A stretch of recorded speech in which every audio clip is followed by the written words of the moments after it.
DL on the mix.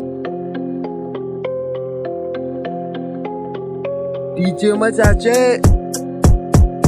Wai a garin nan a ce an taba dan Amina, ina masoya annabuwai kuna ina, a ce an taba shugaba amma kun yi magana akan shugaba ce ta illace laina. Maimakon mu fito mu nuna batilan mu fito kwanmu a ta kwalkwatan mu nuna wa duniya batilan mu, ina ma kami dai a ce an ci mu dukan mu fito ce an yi adalci, amma a ce kowa ya fita katuwanci, ya kamata shugabannin mu ci hukunci. Ga masoyin mu an taba ci duk mai canta dole ce ya nuna cici. Allah ne komai saboda ci jami'in komai in an taba ci duk masoyin kwalai ce ya yi fici.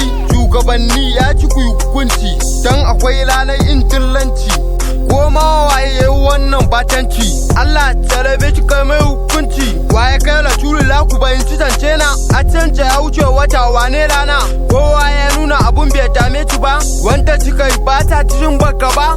Duk wanda wannan ya ta mawawa maji damu ma Allah ka dame cu, Allah ka ganar da su kuskuren su. In an ce na macoya annabi ya ce kamu bayan abun nan bai dame ci ba, mu fito ba bambancin kari'a tun da wanda muke coci aka taba, amma tun mun lafa kawunan mu mun nuna abun baya lan mu da ana hukunci da ba wanda ce kalayi. In ma ce dole ce yayi cayi, in mutum bai bari dan Allah ba dole ce bari dan a Allah kai mutu a tun a duniya.